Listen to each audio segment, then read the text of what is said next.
नमस्ते विद्यार्थियों। जैसा अंतर्राष्ट्रीय संबंधों के बारे में हम अध्ययन कर रहे हैं, बीए तृतीय वर्ष के अंतर्गत ये चलता है राजनीति विज्ञान के अंतर्गत। और अंतर्राष्ट्रीय संबंधों में जैसे पिछले व्याख्यान में हमने संयुक्त राष्ट्र संघ का विकास किस प्रकार से हुआ था उस पर अध्ययन किया था। आगे चलते हैं और अध्ययन को आगे बढ़ाते हैं। तो संयुक्त राष्ट्र संघ जो कि अटलांटिक चार्टर से लेकर के में इसके सिद्धांतों पर कुछ सहमति बनी थी, और वहाँ से लेकर के बाद में जो डम्बल्टन वाला जो सम्मेलन हुआ था उसके अंतर्गत इसकी रूपरेखा तय की गई थी, किस प्रकार का संयुक्त राष्ट्र संघ होगा। और इसके बाद में उसकी जो निर्णय प्रक्रिया होगी उस पर याल्टा सम्मेलन के अंतर्गत निर्णय किया गया था कि किस प्रकार से निर्णय इसके अंतर्गत लिए जाएंगे। तो इस पर हमने बात की थी, और सैन फ्रांसिस्को जो सम्मेलन हुआ था उसके अंतर्गत अंतिम रूप इसको दे दिया गया था 1945 में। और उस समय इसमें 51 देशों ने भाग लिया था, और 51 देश जो थे उनमें भारत भी एक देश था। तो यद्यपि उस समय 50 देशों ने उस पर हस्ताक्षर किए थे, पोलैंड के प्रतिनिधि ने बाद में इस पर हस्ताक्षर कर दिए थे। तो मूल जो सदस्य थे संयुक्त राष्ट्र संघ के वो 51 थे, और वर्तमान समय में इनकी संख्या बढ़ते बढ़ते 193 में हो गई है। और अंतिम जो इसका सदस्य है संयुक्त राष्ट्र संघ का वो है दक्षिण सूडान, और दक्षिण सूडान को 2011 में सदस्यता दी गई थी। एक स्वतंत्र राष्ट्र स्वतंत्र होकर के बना था। तो अब इनकी जो संख्या है संयुक्त राष्ट्र संघ की वो 193 हो गई है। अब सबसे पहले बात ये आती है कि संयुक्त राष्ट्र संघ जो है वो किस लिए स्थापित किया था, उसके मूल उद्देश्य क्या थे और उसके सिद्धांत क्या हैं जिन पर कि वो कार्य करेगा। ये कल्पना जो की गई थी उन पर थोड़ा सा दृष्टि डालते हैं और समझने का प्रयास करते हैं। तो संयुक्त राष्ट्र संघ का जो मूल उद्देश्य था, जिस वजह से संयुक्त राष्ट्र संघ को युद्ध जो द्वितीय विश्व युद्ध चल रहा था उस दौरान इसकी रूपरेखा बनाई गई थी, इसकी रूपरेखा गढ़ी गई थी। और उसका मूल उद्देश्य जो बनाया गया था वो इस प्रकार से 3-4 प्रकार के उसके मूल उद्देश्य थे। पहला जो था वो सामूहिक रूप से सभी देश शांति और सुरक्षा स्थापित करने का कार्य करेंगे। सामूहिक रूप से संयुक्त राष्ट्र संघ के को सहयोग करके सभी देश शांति सुरक्षा व्यवस्था बनाने के लिए प्रयास किया जाएगा। और जो आक्रमणकारी शक्तियां हैं उन आक्रमणकारियों को शक्तियों को रोकने के लिए सभी देश, इसके जो सदस्य देश होंगे वो सब मिल करके उसके विरुद्ध कार्यवाही करेंगे। तो पहला उद्देश्य शांति सुरक्षा बनाए रखना और आक्रमणों को रोकना। दूसरा, अंतर्राष्ट्रीय विवादों को शांतिपूर्ण तरीके से समाधान किया जाएगा। जो भी अंतर्राष्ट्रीय स्तर पर कोई टकराव होता है, कोई विवाद उत्पन्न होता है, कोई समस्या आती है, तो उस समस्या का समाधान सभी देश मिलकर के विचार विमर्श करके शांतिपूर्ण तरीके से उनका समाधान ढूंढेंगे और करेंगे।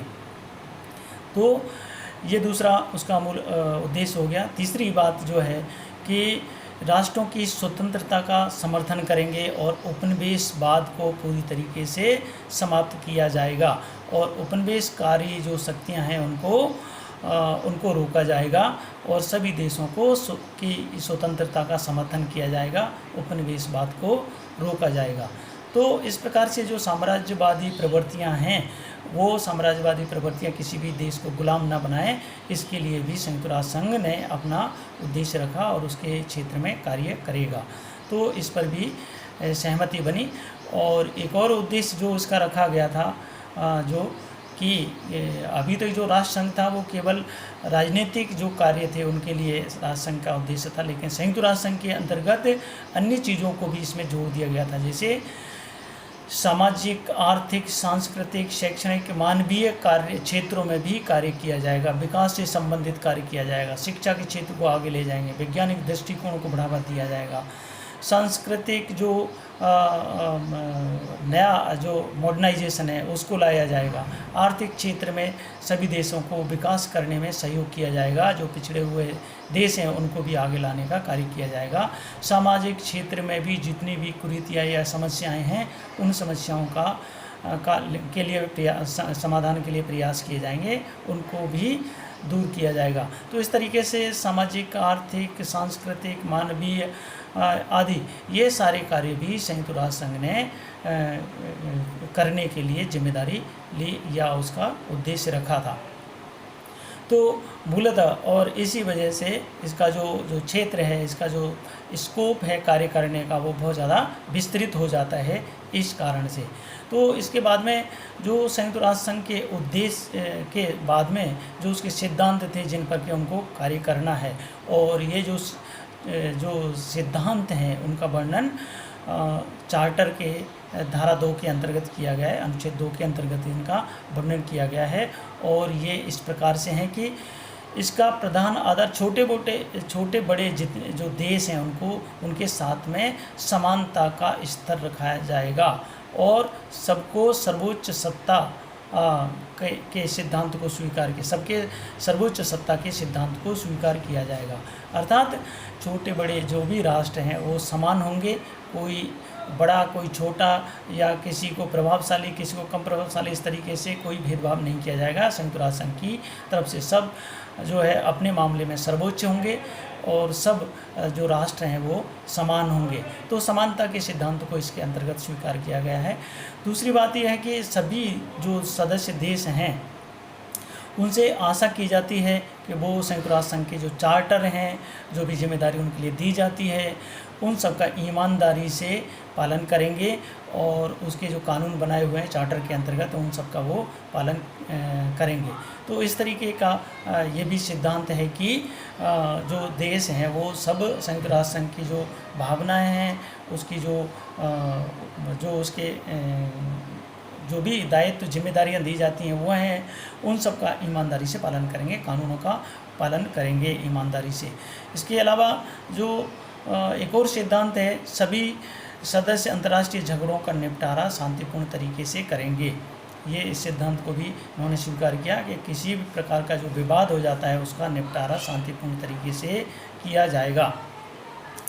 इसके अलावा सभी जो सदस्य देश हैं वो संयुक्त राष्ट्र संघ के प्रतिकूल कोई कार्रवाई होती है तो वो उस कार्रवाई के विरुद्ध में सामूहिक रूप से एकजुट रहेंगे और उनके विरुद्ध में संयुक्त राष्ट्र संघ के जो मूल उद्देश्य हैं, उसके सिद्धांत हैं, उनके विरुद्ध में कोई कार्य नहीं करेगा। किसी के मामले में ना तो हस्तक्षेप किया जाएगा, ना किसी प्रकार का आक्रमण किया जाएगा और ना किसी प्रकार का धमकी दी जाएगी। तो इस प्रकार से संयुक्त राष्ट्र संघ का ये भी एक सिद्धांत है और कोई भी देश चार्टर के प्रतिकूल काम करने में खुद नहीं करेगा और कोई देश यदि चार्टर के विरुद्ध में कार्य कर रहा है तो उसको भी हतोत्साहित किया जाएगा।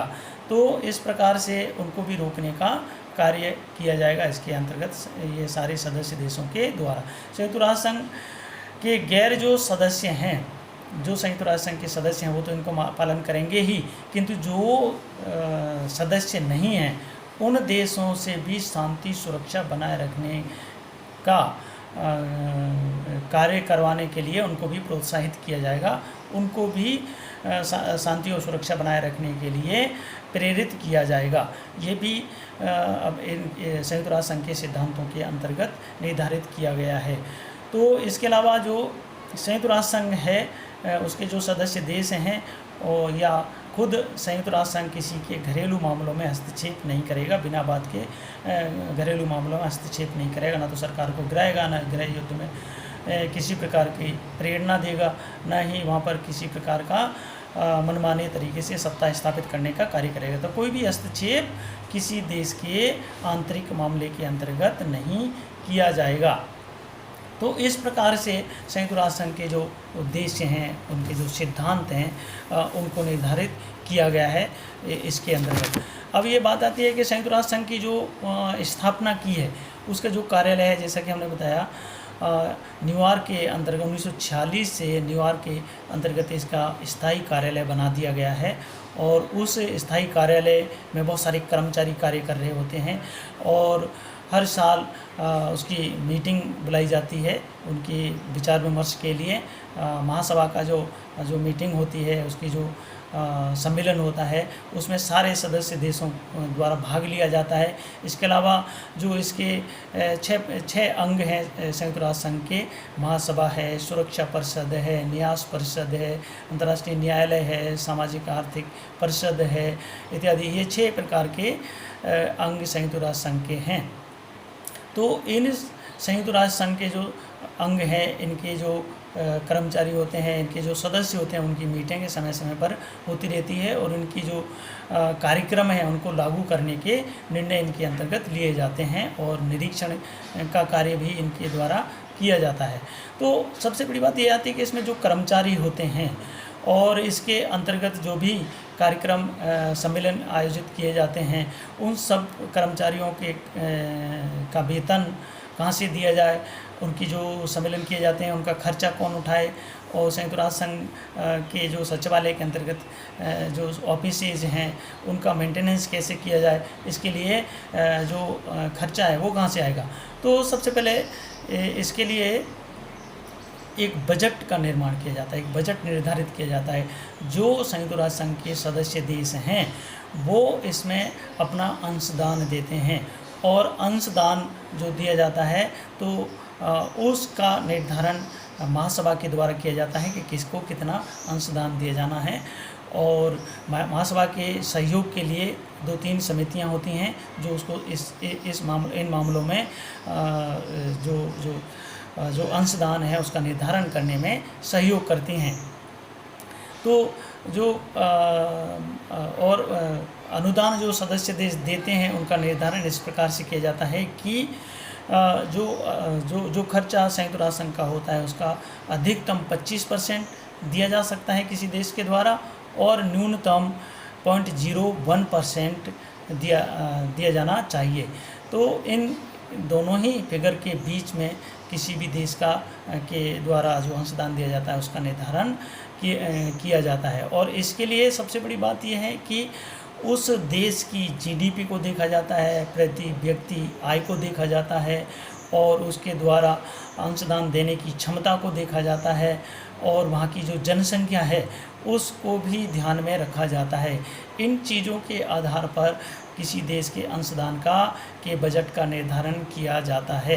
तो इस प्रकार से हम देखें कि सबसे ज़्यादा जो अंशदान है वो संयुक्त राज्य अमेरिका के द्वारा दिया जाता है 25%, जापान के द्वारा 20% दिया जाता है, और जर्मनी के द्वारा 9.85% दिया जाता है, और इंग्लैंड के द्वारा 5.09 दिया जाता है।